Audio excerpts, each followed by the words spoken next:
Assalamualaikum warahmatullahi wabarakatuh.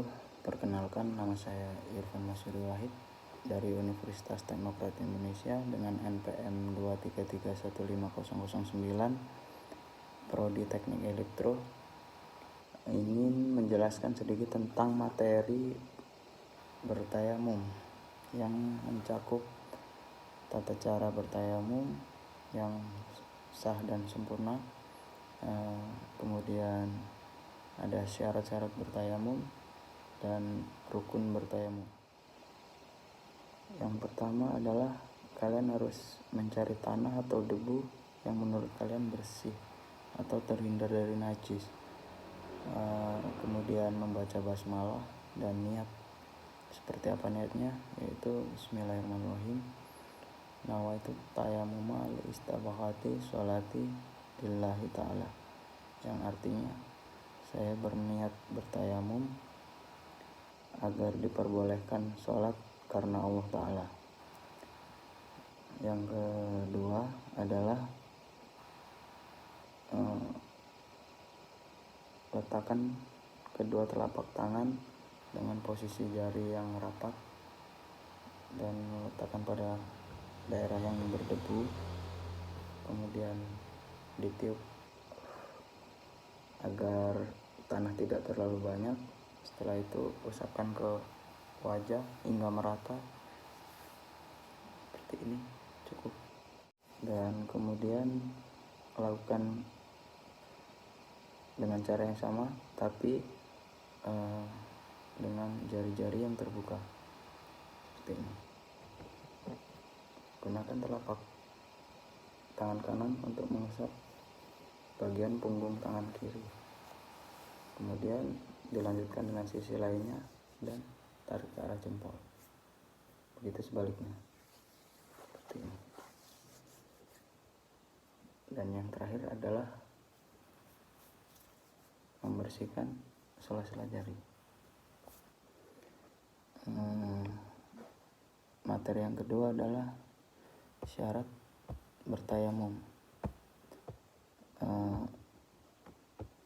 Berikut adalah beberapa syarat yang diperbolehkan agar kita boleh menggantikan air wudhu dengan bertayamum. Yang pertama adalah ketiadaan air, yang itu harus diusahakan untuk kita mencari. Setelah kita benar-benar mencari kemudian tidak menemukan air, baru kita diperbolehkan untuk bertayamum. Yang kedua, kita diperbolehkan bertayamum ketika kita sakit. Itu pun jika dianjurkan oleh dokter untuk tidak terkena air. Karena misalnya jika kita terkena air, penyakit kita semakin parah. Nah, itu kita diperbolehkan untuk bertayamum. Yang ketiga, suhu air di tempat kita itu sangat dingin atau bahkan sampai membeku. Nah, itu baru kita diperbolehkan untuk bertayamum. Yang keempat, air yang tidak terjangkau. Dalam artian air wudhu itu ada, tetapi jika kita mengambil air tersebut itu beresiko dengan harta atau nyawa kita. Nah, itu baru kita diperbolehkan bertayamum. Misalnya di jurang atau di gunung yang mungkin berbahaya jika kita mengambil air tersebut. Kemudian kita mempunyai ketersediaan air yang sangat sedikit, yang dalam artian itu adalah air hanya untuk minum. Kita boleh menggantikannya dengan tayamum, mendahulukan air diminum dulu baru untuk wudhu. Ada pula sudah benar-benar mepet waktu sholat yang harus buru-buru mungkin dan tidak ada air di dekat kita. Nah, itu kita diperbolehkan bertayamum. Kemudian tayamum juga boleh dilakukan apabila tanah atau debu yang kita gunakan benar-benar bersih atau suci tanpa najis. Itu saja dari syarat bertayamum. Dan materi selanjutnya adalah rukun bertayamum.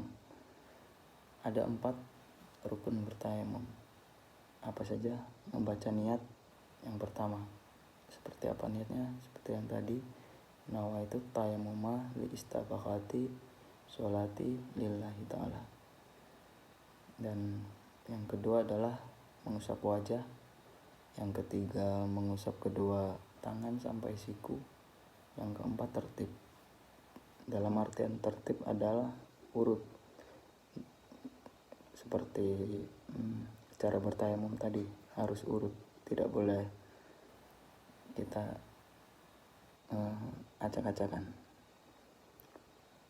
Mungkin itu sedikit materi dari saya. Terima kasih. Wassalamualaikum warahmatullahi wabarakatuh.